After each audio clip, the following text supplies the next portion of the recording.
Good morning bantu bakithi. Sanibonani. Ninjani? Niyaphila? Okay, sibonge maniphila mfoka Mkhonza lo. Onibingelela ekuseni namhlanje kwi-Monday. Asibonge maniphila good people. Ake ngibonge ama-new subscribers ngiyawamukela ngokukhethekile. Ngiyabonga kakhulu ngokuthi ni-subscribe to this channel and I'm welcoming you to this new home.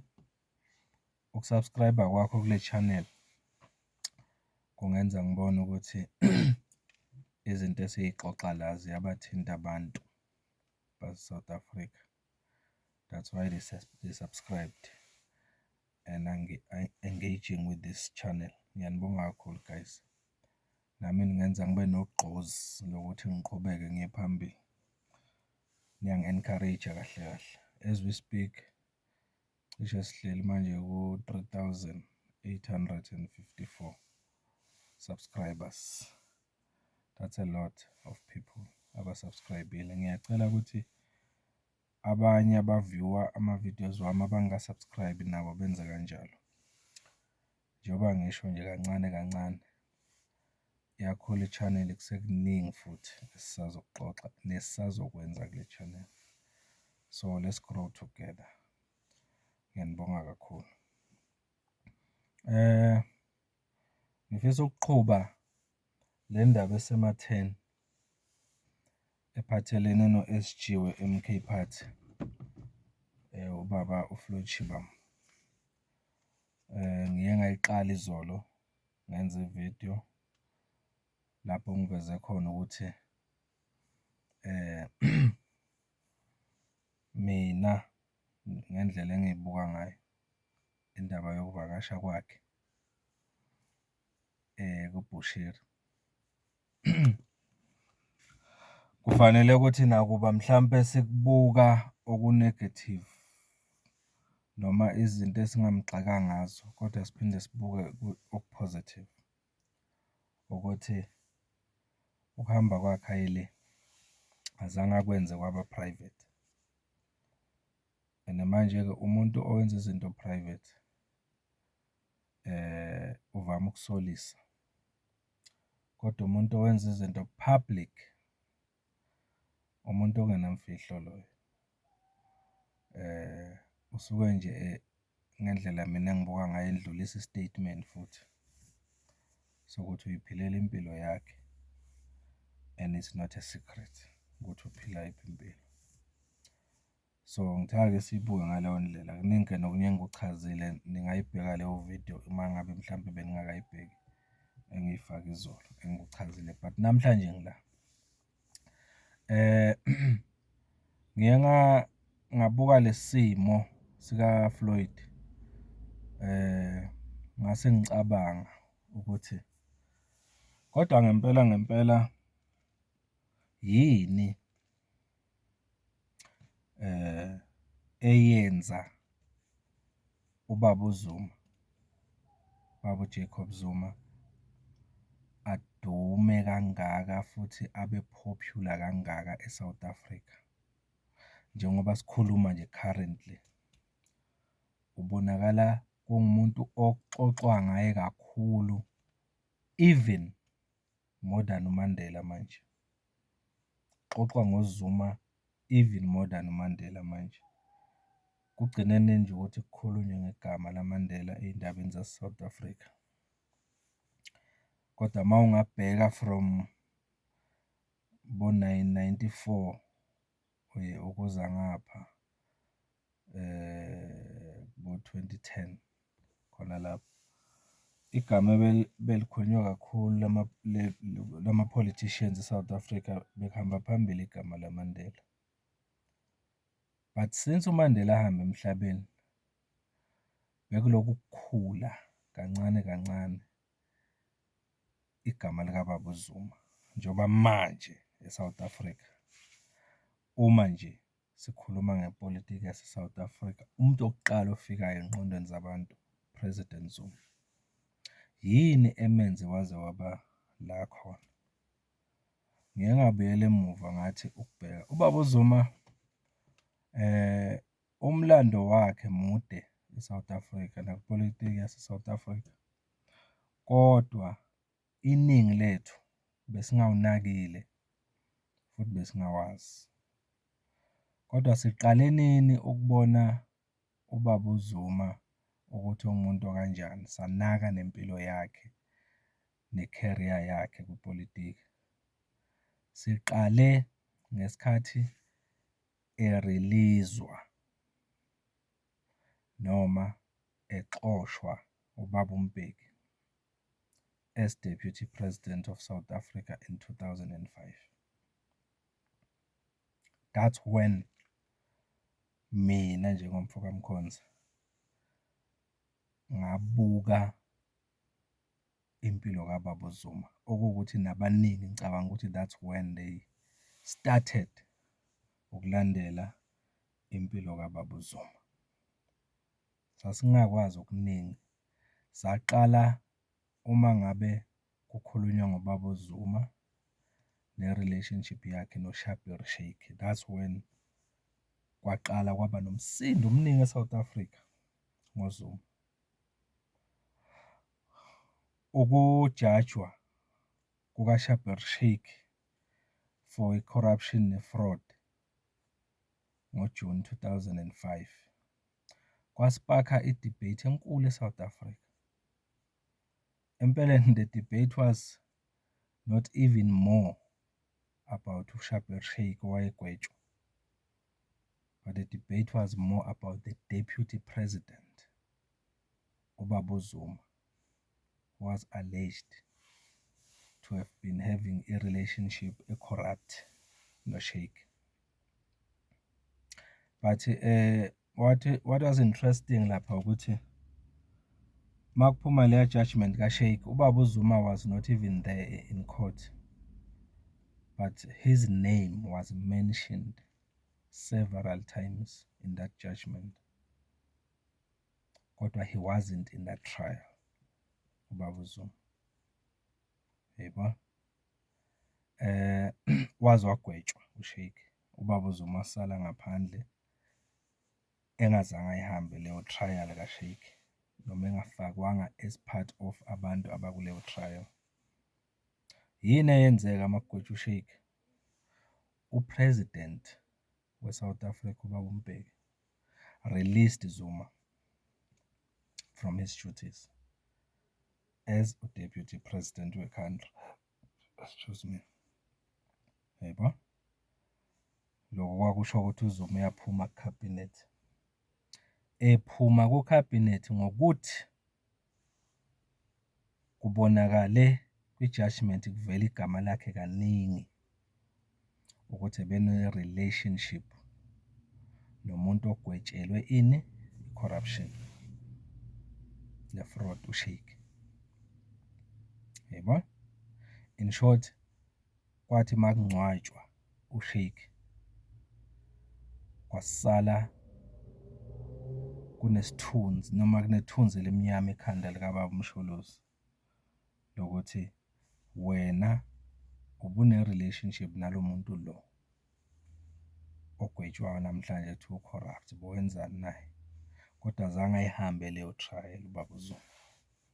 So ngizama ukuthini-ke njengoba ngibuyela kule ndaba, ngizama ukuthi ake sibuyele kancane sibheke ukuthi yini eyenza uBaba uZuma wa-rise, ipolitiki yakhe yakhula kangaka eMzansi. Ngesikhathi erelizwa eParliament uBaba uZuma, abantu abaningi they thought ukuthi kuphelile nge-career kaBaba uZuma. Yayizwa leyo nto? They thought ukuthi kuphelile. Kanti that was the beginning of Jacob Zuma. That was the beginning of the rise of Jacob Zuma. Yebo. Sahamba isikhathi, wahamba ama-court case, akuphelelanga endabeni kaShaik. Soon nje after indaba kaShaik kwavela indaba ye-rape. Kwathiwa usereyphile. wahamba i-trial futhi nalapho-ke wahamba i-trial lapho ye-rape lapho eJohannesburg High Court. Nakhona lapho kukholelwa ukuthi uyagqitshwa ngempela kuyaphela ngaye, kodwa kunokuthi leyo trial imgqibe uMsholozi waphakama kakhulu, kwavela into ey'ningi. Siyakhumbula ukuthi kwakwenzakalani lapho e-High Court eJohannesburg. Masikhumbula kahle, kwaze kwasuka even amamemba amanye ama-political party ayengewona amamemba ase-ANC, but they gathered together with ama-members e-ANC lapho e-court bezosaphotha uMsholozi. Ngiyakukhumbula konke lokhu angithi bafowethu, waphakama uMsholozi. Ukhumbule ngila ekutheni uphakama nje kunethunzi elimnyama ngaphezu kwakhe. Uphakama kanjani umuntu, uthandwa kanjani umuntu okuwukuthi uhamba i-trial yento embi kangaka, i-rape? Uthandwa kanjani umuntu okhishwe ekukhabhinethi ngento embi okuthiwa i-corruption noma i-relationship e-corrupt noShabir Shaik? Ask yourself. Waphakama uMsholozi from lapho ukuza ngapha kumaGupta esewupresident-ke lapho. Kwavela into ey'ningi. Siyawazi amamashi abakhona eSouth Africa esewupresident uZuma, kugxeka konke ama-decision awathathayo ku-cabinet and all that. Kwehla amandla erandi and all that, but still abantu base-South Africa stood with Zuma kuzo zonke lezo zimo, ebe egxekwa ngezinto ezimbi. Siyakukhumbula konke lokho angithi? Kwaqhubeka kwaze kwaya kuphi? Endabeni yeZondo Commission. uZuma wafike wavela kuZondo wafulathela engakaqedi ukukhuluma noZondo. Mayefulathela ehamba kwaba nomsindo again, delela i-constitution, wenza kuningi bafowethu, ngakubala kushona ilanga. But each and every time egxekwa uMsholozi, ecriticise-zwa ngazo zonke lezo zinto, wayelokhu ephakama eya phezulu. Kubhildeka uthando kubantu ngaye, even though yena edlula kule y'gameko engikhuluma ngazo. So ngithi ake ngibuyele kule ndaba le yalo mlando kaZuma ngamabomu, ukuthi niyabona yini ukuthi yini eyenza uMsholozi wagcina epopular ngale ndlela apopular ngayo today.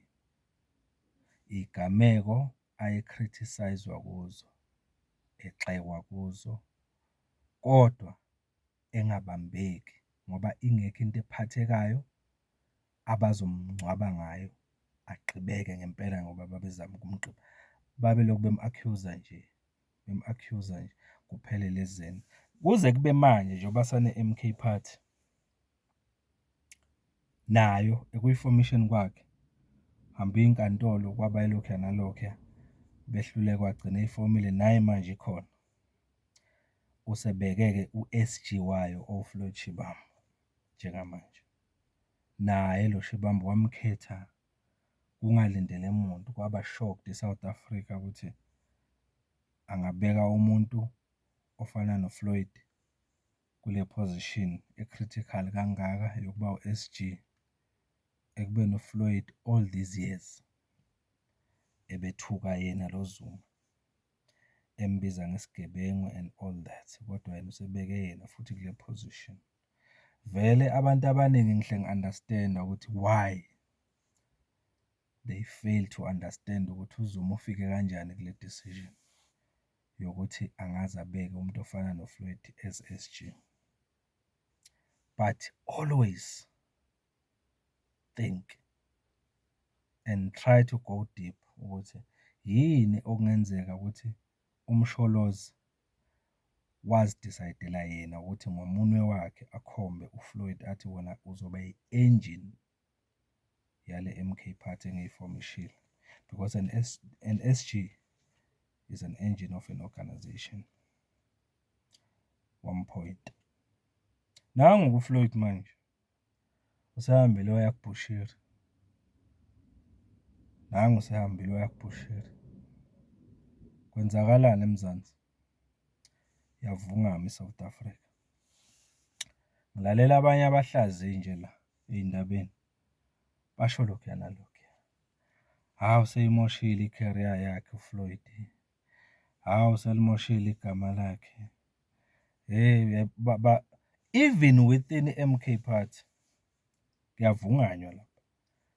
Kuyavungama abantu and this thing mina engayisho even i-tester-ke manje amamembe e-MK lawa alapha futhi phezulu nomsholozi ukuthi acabanga kanjani ngoFloyd nangoZuma njengamanje, because I'm sure ukuthi engqondweni zabantu abaningi njengamanje ukuthi ngabe umsholozi uthini ngale senzo sikaFloyd am-appointa yena ukuthi abe u-SG. Angifuni-ke ukungena mina engqondweni kamsholozi. Kungenzeka nami kukhona engikucabangayo ukuthi ucabangani njengamanje umsholozi, kodwa I won't go there right now. Into nje engifuna ukuyisho ukuthi ngithi mina ngendlela engibuka ngayo, njengoba nje ngilalele labahlaziyi la baloku babizwa la kulama channel amakhulu o-SABC, o-Newsroom Africa, njalo njalo, bezohlaziya lo hambo lukaFloyd. Iningi lawo uma ngibalalela bathi wenze enkulu iblunder futhi kuzoyimosha i-career yakhe, but mina njengomfo kaMkhonza ngizothi I believe ukuthi this move by uFloyd yokuya kuBushiri, mina ngibhiliva ukuthi izoyibooster i-political career yakhe than ukuyidamage. Kungani ngisho njalo? I'm basing my argument on what his boss ubaba uMsholozi adlule kukho yena njengoba namhlanje popular kangaka. Kwakuyizimo ey'fana nazo lezi uFloyd manje aqalile adlula kuzo, ukuthi uyihlanganisa nabantu abasolekayo ey'ntweni ezimbi. Yayibona? Akukho la ukuthi uFloyd mhlampe kukhona ukuganga abonakale ekwenza noBushiri, noma kunobufakazi noma i-evidence ethi uFloyd noBushiri benza ukukhohlakala okuthile and all that. Akukho kunjalo, but into ebonakalayo la ukuthi kukhona i-relationship uFloyd anayo noBushiri, yingakho ekhethe ukuya esontweni likaBushiri kulama-Easter. So manje people are trying to use le relationship uFloyd manje anayo noBushiri ukuthesta ukuthi uFloyd i-strength sakhe singakanani kupolitiki, noku-check-a ukuthi yini abangayi-utilize kule nto ayenzile ukuze batheste i-strength sakhe kupolitiki. And mina ngendlela engibuka ngayo, I believe ukuthi le nto izomenza uFloyd abe mkhulu kakhulu eSouth Africa than i-damage abanye abacabanga ukuthi izoba khona. Even within i-MK Party uma ungabheka there are so many people abakhona ku-MK Party abangamtrust. The very same thing that happened to Msholozi ANC. They never trusted Msholozi within the ANC. Some of those people, ibona laba abafana noMbeki nabanye, even ukungena kwaMsholozi esikhundleni sokuthi agcine abe upresident we-ANC, it was hard. Bazokhumbula abaningi okwenzeka ePolokwane Conference ngo-2007 makuvotwa lapha. Yes, uMsholozi wawina ngey'namba ey'phezulu, kodwa there were those ababengamfuni futhi bengamtrust, abagcina be-break away bayofomisha iCOPE. Those people were his comrades within the ANC. Uyayizwa leyo nto? Benaye, abanye behleka naye futhi public, bexhawulana naye, benza yonke into kube ngathi banaye, but they knew ukuthi we don't trust you and we want to get rid of you kule party le ANC. Uyayibona leyo nto? So ngizama ukuthini, even within i-MK party kunjalo njengamanje. The fact yokuthi kunabantu abangazama noma bazozama ukuthi bathi get rid of him ku-MK party, mina ngikholelwa ukuthi kuzomenza abe mkhulu, bazomenza aphakame uFloyd njengoba kwenzeka nakumsholozi sek-ANC. Agcina uFloyd, even mhlampe sekuthiwa umsholozi akekho, kusala uFloyd esikhundleni sikamsholozi. Iyona into mne profethayo le, sengiphenduka umprofethi manje, ukuthi ngahle yenzeke ngoFloyd. Futhi ngicabanga ukuthi lokho okwenzekile ngoBushiri bekumane kuyisiqalo nje. Kusenezinto ey'thile njengoba u-SG we-MK party uFloyd, kusenama-controversies azodlula kuwo. Maningi ama-controversial moves asazodlula kuwo, azokwenza kube nama-arguments amaningi ngaye nange-leadership yakhe eSouth Africa noma career yakhe as a politician.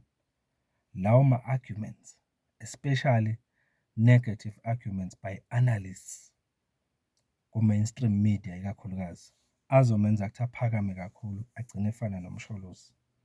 That's my prediction yento ezokwenzeka in the near future, but-ke ngiyayibamba khona la. Ngithe nje-ake ngibuyele emuva ngibheke umlando kamsholozi, ngicabanga nokuthi what may have been umcabango kababa umsholozi aze appoint umuntu onjengoFloyd. Ngenzeka ukuthi kuthatha isikhathi wajula umsholozi, wabukisisa ukuthi ubani umuntu angamnika lesikhundla ukuthi asibambe kahle kakhulu ngendlela afisa ngayo. Wabona ukuthi no, now uFloyd mhlawumbe ungangenzela kahle lo msebenzi based on 1, 2 and 3 okwaziwa umsholozi. Yiloko nje engingakusho. Ake siyihlaziyeni bafowethu-ke le ngiqeda kuyikhuluma. Uyibuka kanjani wena? Do you think i-action kaFloyd yokuya kuBushiri izoyidamaja i-career yakhe kupolitiki moving forward, noma izoyibooster kakhulu kuya phambili? Ake siyixoxeni. Ngiyabonga mfaka Mkhonza Luniphile. Thank you so much. If you haven't subscribed, ngiyacela usubscribe. There's more to discuss here. Ngiyabonga kakhulu.